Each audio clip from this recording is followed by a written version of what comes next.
Assalamualaikum warahmatullahi wabarakatuh. Kembali lagi bersama saya Idrus Ipeng, tuan rumah OSPIK. Nah, segmentasi kali ini OSPIK harus keluar dari pakemnya yang biasanya di studio. Sekarang saya yang mendatangi langsung narasumber kita.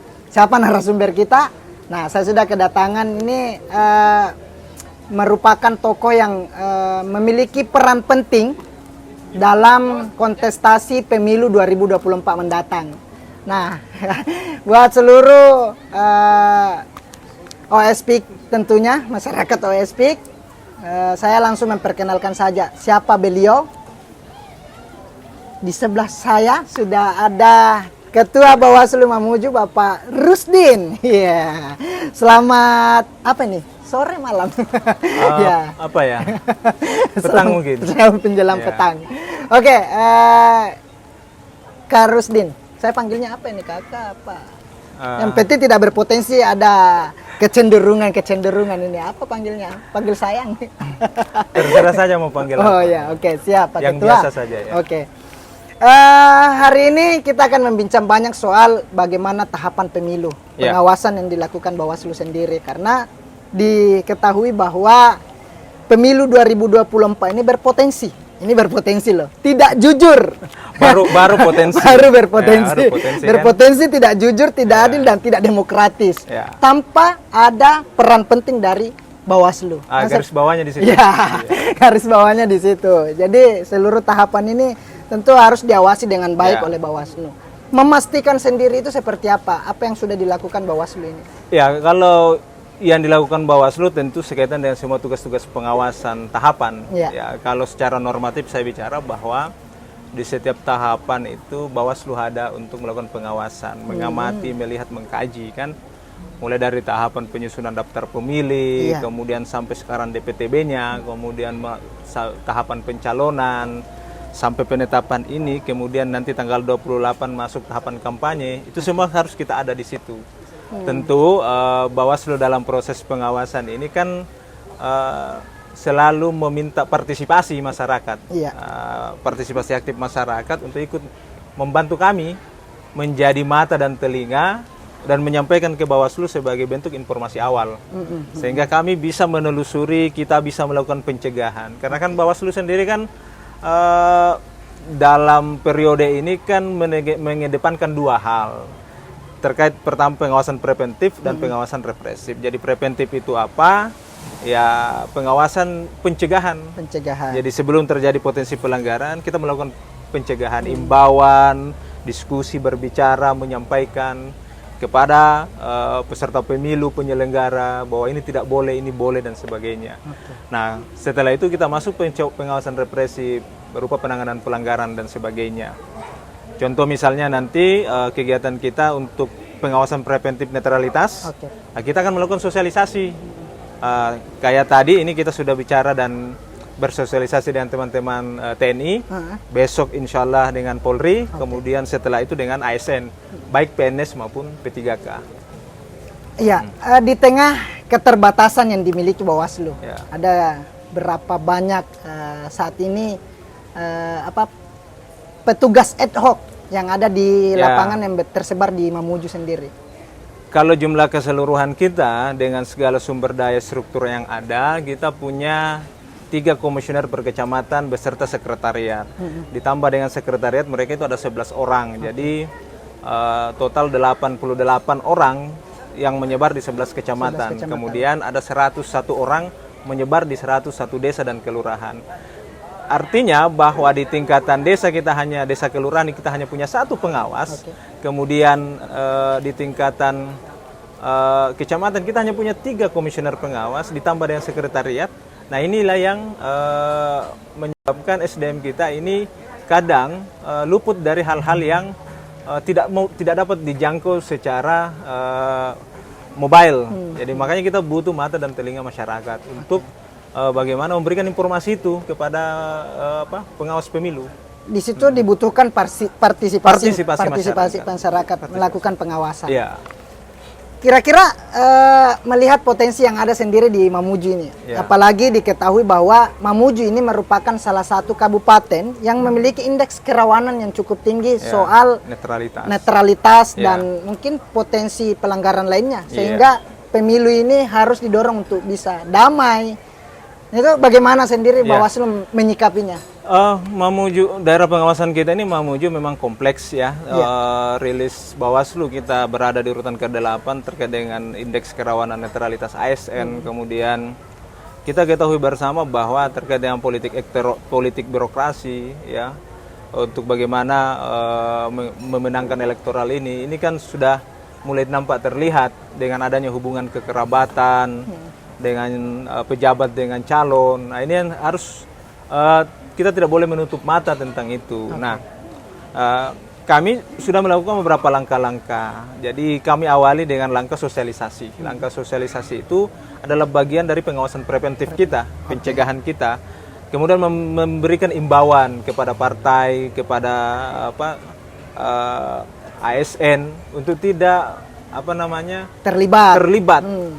Kenapa? Karena dalam keputusan bersama 5 lembaga dan instansi itu kan dan juga rilis Kemenpan RB itu melakukan like di postingan medsos calon itu sudah dianggap tidak netral.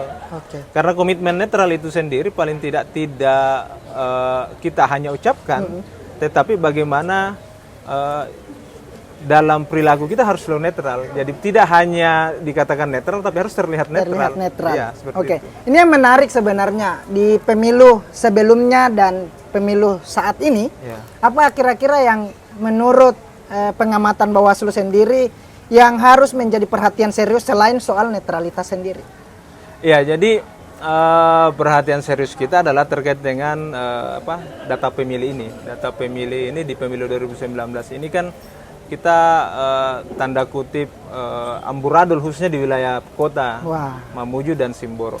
Amburadulnya itu bagaimana? Karena sebagian besar pemilih ini tidak mengetahui di mana TPS-nya.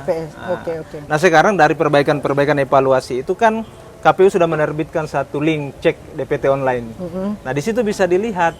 Makanya dari awal kami mendorong KPU itu dalam sosialisasi terkait dengan penyusunan daftar pemilih bahwa itu harus dipasang minimal di rumah-rumah ibadah. Nah, berdasarkan pemantauan kita ada beberapa yang sudah terpasang, ada juga yang masih di wilayah-wilayah misalnya hanya kantor desa.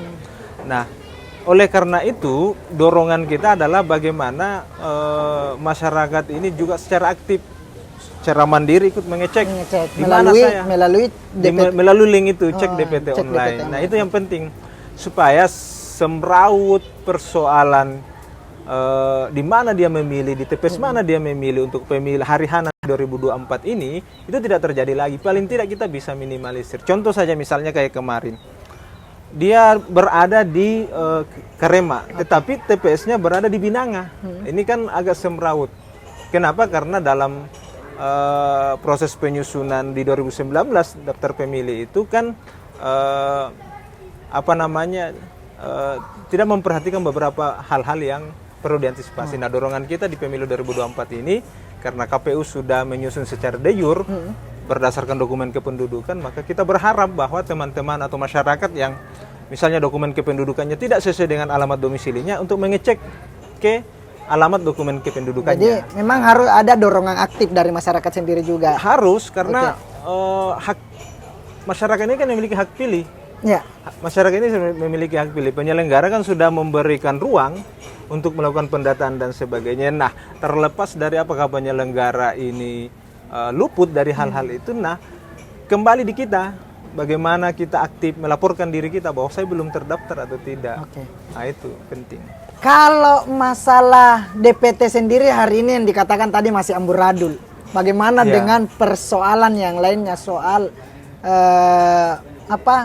masyarakat yang desa yang belum terjangkau internet sampai saat ini kan masih Mamuju ini masih terbilang daerah yang blank spot. Bagaimana sebenarnya menanggapinya ini, Kak? Nah, dalam proses penyusunan DPT ini kita Bawaslu itu punya program yang namanya patroli kawal hak pilih. Itu kita lakukan terus-menerus sampai di hari H. patroli kawal hak pilih ini adalah memastikan bahwa masyarakat yang sudah kita datangi itu betul-betul terdata. Jadi kita bawa handphone, meminta cek secara mandiri, terdaftar. Kalau tidak terdaftar, kita cari tahu, telusuri di mana. Kalau tidak terdaftar, maka kita harus mengarahkan bahwa untuk didata sebagai daftar pemilih khusus. Ini kan sekarang DPT sudah ditetapkan, sudah tidak bisa lagi kita berbuat untuk mengubah DPT itu. Nah, itu kenapa saya katakan tadi amburadul, karena memang dalam proses penyusunan daftar pemilih kita ini, itu seharusnya data yang dari bawah yang dicoklit oleh Pantarli itu yang harus selalu, itu yang berkesinambungan ke atas. Tetapi kan kadang juga yang namanya aplikasi kan ini biasa salah. Nah, terkait dengan blank spot ini tadi, memang tidak bisa dipungkiri bahwa beberapa daerah kita ini kan masih blank spot. Jadi proses pengecekan ini terhambat. Tetapi fokus kita hanya di daerah padat ini sebenarnya.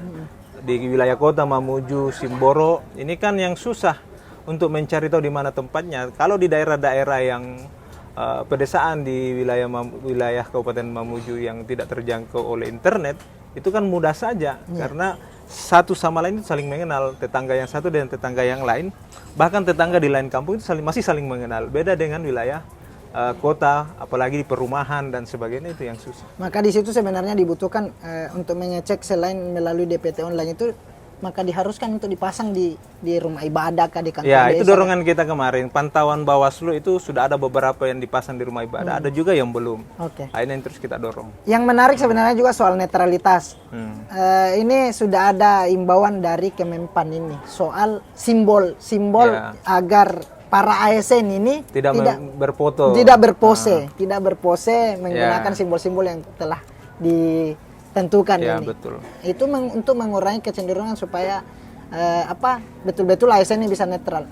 Memastikan itu sebenarnya Bawaslu seperti apa ini? Apakah harus mengecek di dinas-dinasnya kah atau bagaimana sebenarnya?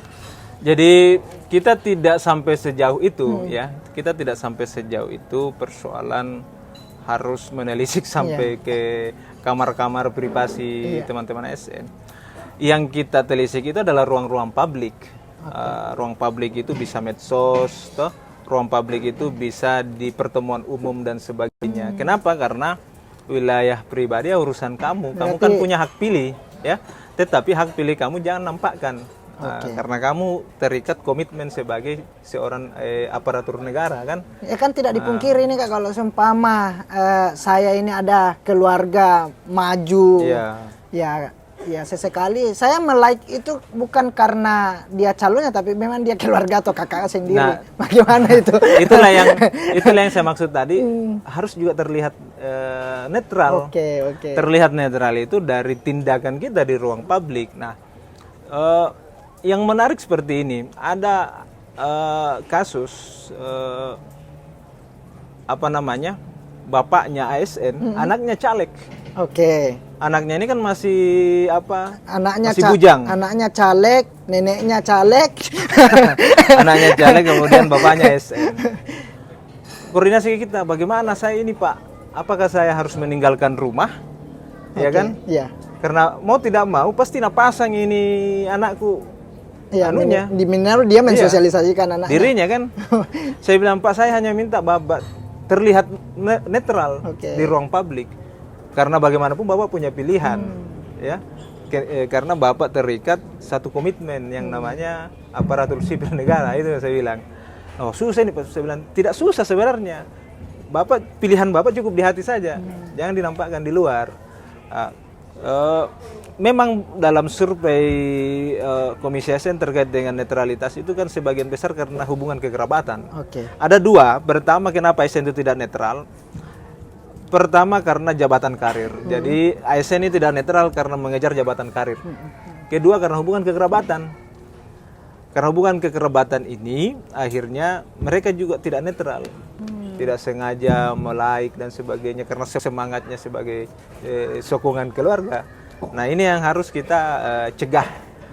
Makanya ikhtiar kayak Kemenpan RB memberikan larangan pose. Ini kan sebenarnya di momentum pemilu saja. Di Di luar dari momentum pemilu silahkan bebas-bebas saja. Ini kenapa? Karena ikhtiar semua pihak, kementerian, lembaga, kemudian berbagai stakeholder itu untuk bagaimana berkomitmen menciptakan pemilu ini berjalan damai, lancar, dan sukses. Itu saja. Tentu itu kayak harapan kita semua, Iya, bagaimana harapan kita semua. khususnya di daerah Mamuju ini bisa berjalan aman, lancar, dan Iyalah, tentu mudah-mudahan damai. lah, iya. Ya minimal pekerjaan Bawaslu bisa kurang-kurang sedikit. Tapi Kak, ini yang menarik juga soal sampai sejauh ini dianggap Bawaslu ini tidak punya taring. Wah, ngeri, tidak punya kekuatan menegakkan aturan-aturan kepemiluan. Ya. Nah, itu menanggapinya seperti apa? Apalagi saat ini kan sudah menjelang memasuki tahapan kampanye. 28 nanti kan kampanye. 28 November sampai kampanye. 10 Februari 2024. Oke. Ya, semoga nanti ini bisa tayang sebelum kampanye. Nah, kalau dikatakan tidak punya taring ya tidak juga. Ya. Kenapa? Karena dalam melaksanakan pengawasan pemilu kan Bawaslu bekerja di ruang-ruang hukum, wilayah hukum. Jadi kita berada di ruang normatif. Ruang normatif itu tentu regulasi. Apa yang dikatakan regulasi, maka kita harus mengejawantahkannya dalam tindakan kita. Persoalan beberapa ruang-ruang kosong, nah disitulah strategi pengawasan Bawaslu. Apa yang harus dilakukan? Karena kapan hanya monoton secara normatif mengikuti regulasi, ya tugas Bawaslu untuk menciptakan strategi, menciptakan pengawasan preventif itu apa? Ya tentu ya dengan beberapa kegiatan, diskusi, mencari output apa yang harus dicari. Kenapa? Karena karakteristik wilayah pengawasan di setiap daerah itu kan berbeda. Misalnya Mamuju, apa sih yang menonjol? Nah, itu yang harus kita lakukan pencegahan. Ada beberapa masukan ini dari masyarakat OS sendiri. Ini katanya kok masih banyak ini baleho yang bertebaran di Mamuju ini. Seperti apa sebenarnya? Apakah yang dimaksud dengan APS, APK dan BK itu seperti apa? Mungkin ya kan Bawaslu ini kan sudah melakukan tindakan pencegahan dengan mengundang rakur seluruh partai tingkatan kabupaten ya untuk menertibkan secara mandiri. Setelah kita berikan waktu 3 hari, kemudian Bawaslu turun untuk melakukan penertiban. Terlepas masih ada yang luput dari pengawasan kita, ini kan sementara dalam proses pendataan teman-teman di jajaran bawah. Kita perlu juga ingat bahwa wilayah kita ini kan luas, secara geografis juga tidak mendukung. Nah, ini yang sekarang dilakukan pendataan. Nah, larangan untuk memasang alat peraga kampanye atau alat peraga yang memuat unsur kampanye itu kan hanya sampai tanggal 27. 28 itu silahkan bebas berkampanye. Tentu ketentuan-ketentuan terkait dengan pemasangan APK itu kan juga diatur oleh KPU melalui keputusan zonasinya, ya kan? Kemudian terkait dengan aturan-aturan kampanye mulai pertemuan tatap muka, pertemuan terbatas itu kan juga sudah diatur oleh KPU. Nah, Bawaslu tugasnya apa? Memastikan bahwa itu sudah sesuai koridor. Sesuai koridor.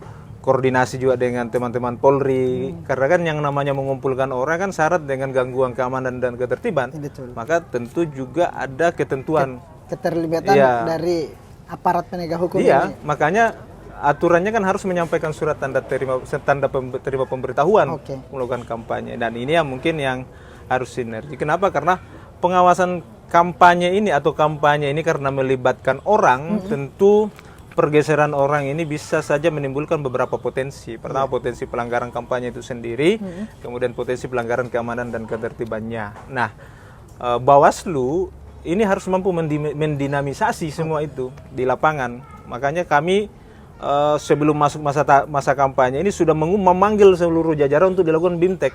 Kita sudah melakukan BIMTEK terakhir dari tanggal 17 sampai 19 itu kita BIMTEK, memberikan pemahaman bahwa di lapangan harus begini, juga memberikan materi analisis sosial sesuai dengan kondisi daerah masing-masing. Itu sudah kita lakukan. Paling tidak upaya kita bahwa jajaran kita ini paham apa yang seharusnya dilakukan di bawah. Tentu ya monitoring dan evaluasi dari kami juga harus selalu jalan supaya ini selalu berjalan sesuai dengan koridornya. Tapi kalau sebenarnya saya berpikir kalau masih banyak baleho yang bertebaran, bukan itu bagian dari curi start untuk kampanye ya? Bagaimana sebenarnya itu? Ya kan menanggapinya? persoalan kampanye di luar jadwal dan sebagainya kan itu diatur ketentuan tersendirinya. Hanya 2 metode terkait dengan itu. Persoalan curi star sebenarnya yang kita harapkan adalah selama masa sebelum masa kampanye itu ya jangan berkampanye. Ya jangan berkampanye. Salah satunya adalah itu karena memang kita lihat semangat berkompetisi ini cukup besar di kita ini, di khususnya Mamuju ini. Akhirnya semua baliho itu naik sebelum waktunya itu kan. Nah itu yang sudah kita lakukan. Nah endingnya kan kemarin kita sudah melakukan penertiban terakhir kalau tidak salah tanggal 13 ya, 13 atau 14 kita sudah selesai sasar semua kecamatan. Terlepas masih ada beberapa desa itu kami serahkan ke Panwascam untuk lakukan pendataan. Iya. Sebagai anggota Bawaslu yang sudah melakoni menjejaki proses pemilu ini mulai dari periode pertama sampai hari ini, apa yang sebenarnya menurut seorang Rusdin ini yang berat dalam menegakkan aturan kepemiluan?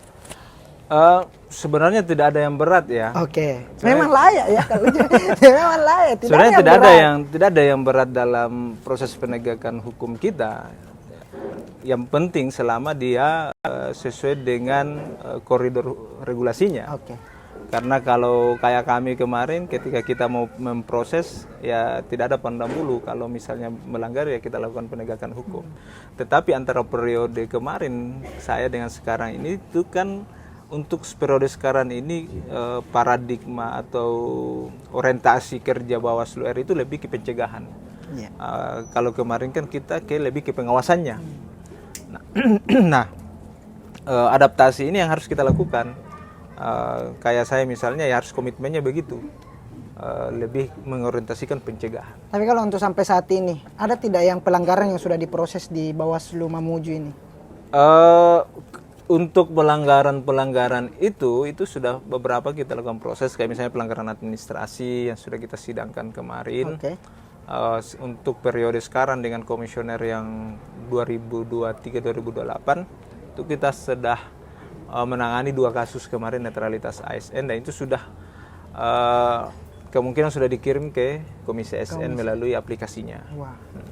Jadi itu 2. Itu hanya like saja postingan itu sudah dianggap tidak netral. Berarti Jadi Bawaslu sudah memiliki tim cyber ya. Kerjanya itu di medsos terus mantau Facebook. Tidak, kita ya bukan berarti kita punya tim cyber, tapi ruang publik itu kan mudah didapatkan dan diketahui. Nah, inilah yang perlu mungkin teman-teman ASN tahu, ya kan, bahwa berselancar di media di dunia maya itu juga harus bijak. Jadi kita jangan berpikir hanya like saja. Berarti Bawaslu ini akan berteman dengan seluruh ASN. Karena kalau ya Facebook ruang publik, kalau WhatsApp ini pasang status. Berarti harus berteman ya.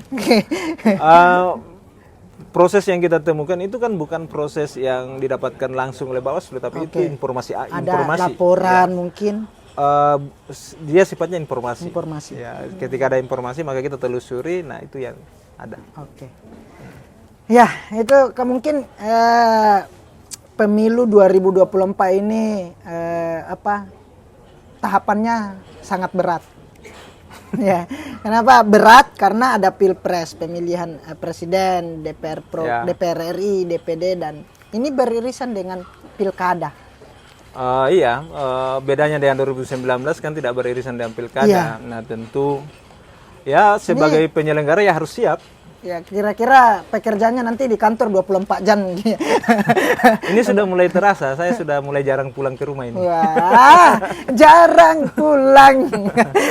Ini demi negara tentunya, dan demi suksesnya pemilu 2024. Artinya ini amanah yang diberikan oleh negara, ya harus kita punya tanggung jawab untuk itu.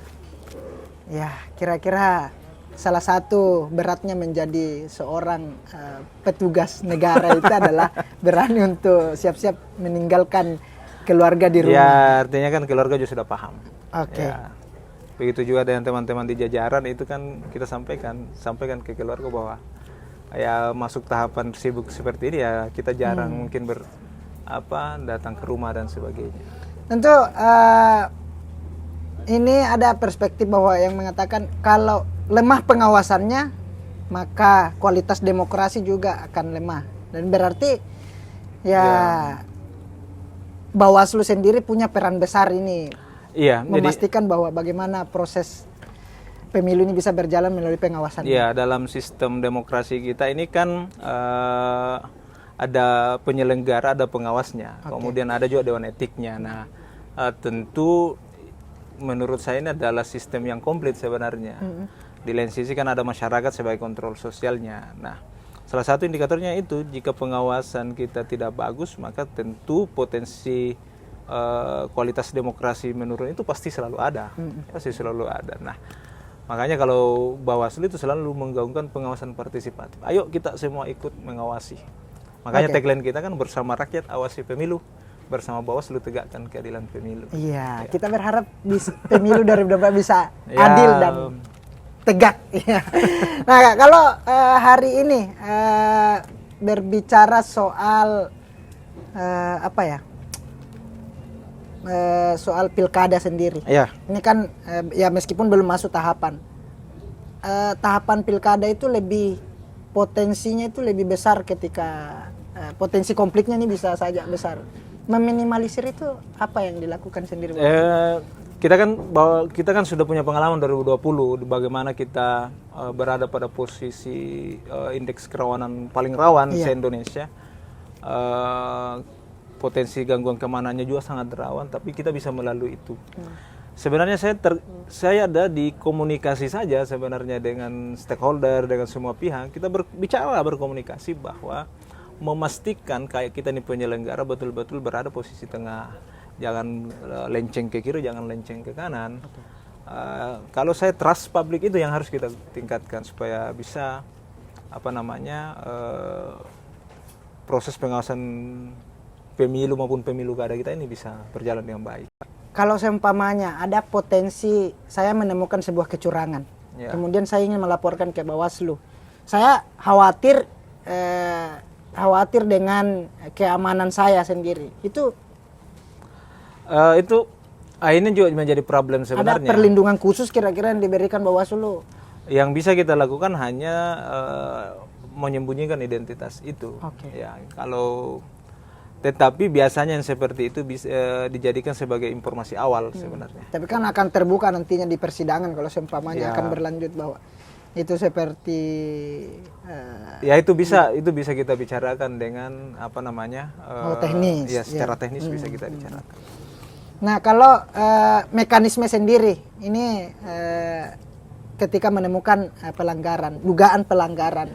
Nah, untuk memastikannya ke Bawaslu itu apa yang harus dilakukan sendiri? Bagaimana masyarakat ini langkah-langkah apa yang harus dilakukan seumpamanya menemukan pelanggaran di lapangan sendiri? Jika misalnya masyarakat menemukan pelanggaran kan SOP-nya jelas. Menyampaikan itu ke jajaran Bawaslu. Kalau misalnya kabupaten jauh ya ada kecamatan, ya kan? Kecamatan jauh sampaikan ke Panwas desa yang memfollow up ke kecamatan.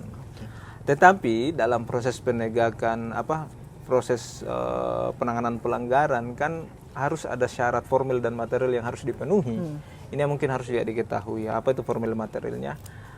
Pelanggaran yang kita temukan harus disertai dengan alat bukti. Ya, alat bukti.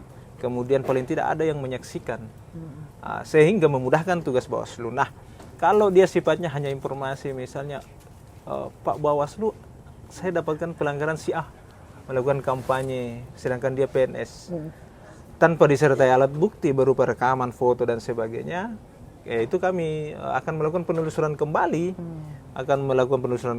Nah, kekhawatiran kita ketika kita melakukan penelusuran kembali, kita tidak mendapatkan alat bukti itu. Nah, itu akan menjadi persoalan yang bias. Nah, ini yang harus dipahami oleh teman-teman bahwa menyampaikan informasi itu ya paling tidak berikan juga kami bantu kami untuk memberikan alat buktinya. Memang agak berat ya tugas menjadi.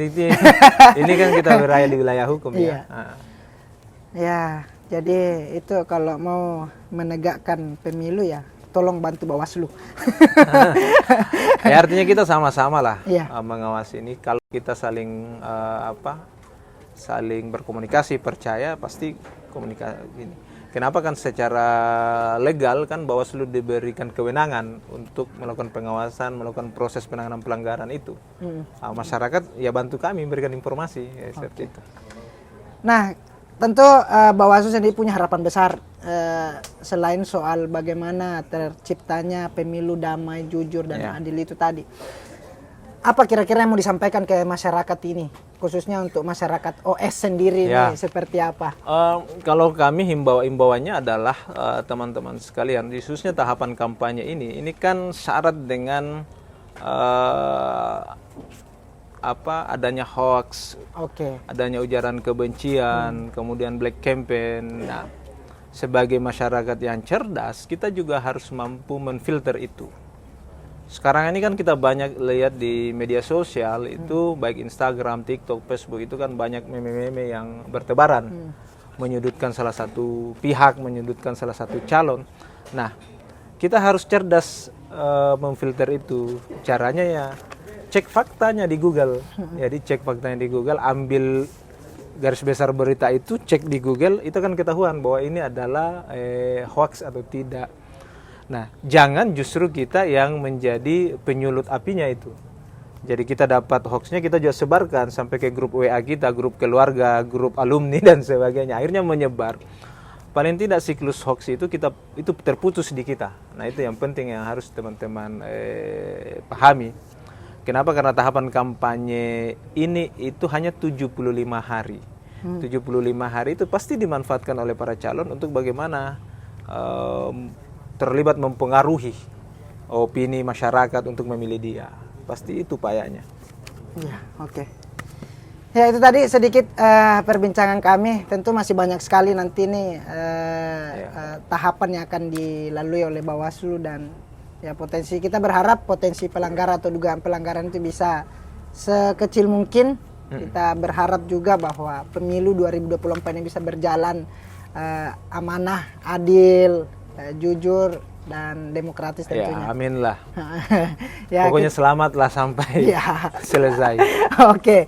Itu tadi sedikit perbincangan kami, dan terima kasih banyak Ketua Bawaslu Mamuju. Kita mendorong Bawaslu Mamuju bisa bekerja semaksimal mungkin, memastikan pemilu 2024 berjalan dengan lancar tentunya. Saya Idrus Ipeng dan Ketua Bawaslu Mamuju. Sampai jumpa di OS Speak selanjutnya. Bye-bye.